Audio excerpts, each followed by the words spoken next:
Mulino swept his flashlight. No movement. It didn't take him long to figure out that he was looking at a person.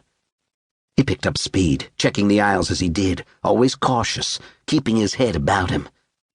He strode quick and careful, now glad for his silent shoes. He reached the figure on the deck and lit up the body with his flashlight. He could tell the man was dead because of the way he lay perfectly still, even with the light shining at him. He could tell the man was dead because his chest was sunken and silent. But most of all, Mulino could tell the man was dead because of the hole where a third of his face should have been. A gunshot from close range had spread everything above and to the left of the nose like pepper spray across the otherwise spotless deck. Mulino swiveled his flashlight up and down the aisle. No light, no sound. He knelt by the body. It was warm, but no warmer than the heat of the heavy summer night. The man wore a uniform, the unfamiliar name of the shipping company neatly stenciled on the left breast, boots polished and laced. Mulino looked up, calling medical could wait. The alarm had come in about an hour before. If this man had tripped it and gone out on deck, he'd been killed since then. Mulino hadn't seen another boat on the way out.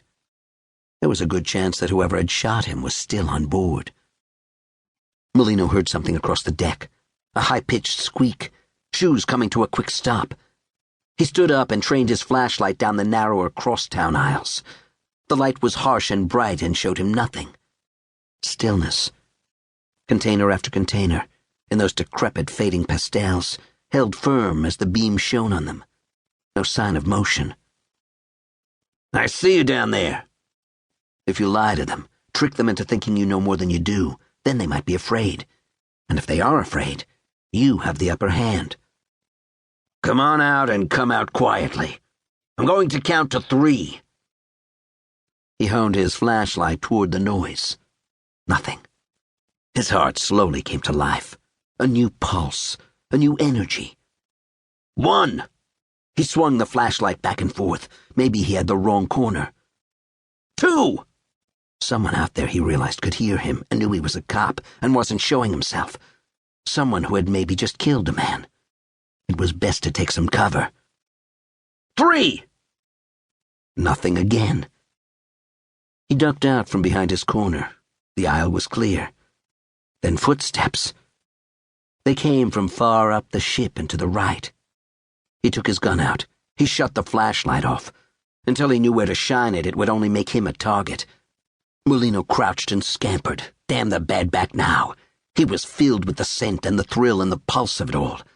Someone was running away, speeding through the thin aisle, and whoever it was knew Mulino was gaining ground. Just as he reached the edge of the narrow aisle, toward the starboard side of the boat, Mulino turned. Dark. Quiet. Nothing. The faint glow of the faraway city kept the moonless night from pitch darkness. Mulino peered over the edge of the ship. Steady waves slapped the hull. He looked along the deck. He couldn't see anything with his flashlight off. He wheezed deep to get his wind back. He couldn't run like he used to. His breath sounded so loud to himself, loud enough that whoever was out there could probably hear it, maybe could see him. He ducked by the railing of the ship to take some small measure of cover. "Freeze! Police! Stay right there!" Mulino wouldn't admit that he was afraid. He had been afraid, really afraid, only once before on the job, in the Abbott's Field apartments, and that had almost ruined him. He squinted and caught his breath. He thought he saw something beyond the row of containers. He was out in the open now, the freight to one side and the railing to the other. Using his radio to call for help would mean putting down either his gun or his flashlight. He paced slowly along the aisle, clinging to the edge of the containers, gun drawn. He raised the flashlight with his left hand and snapped it on. The row of containers lit up again, dull reds and cool blues, and behind one, about 30 feet out, Mulino saw a small shudder, maybe a shoulder quickly vanishing behind the edge. "Hold it! I have a gun on you! Come out slowly!" Mulino held the gun cautiously. He pointed it steady where he had last seen the shoulder, but he had to be careful. Maybe the man hadn't heard.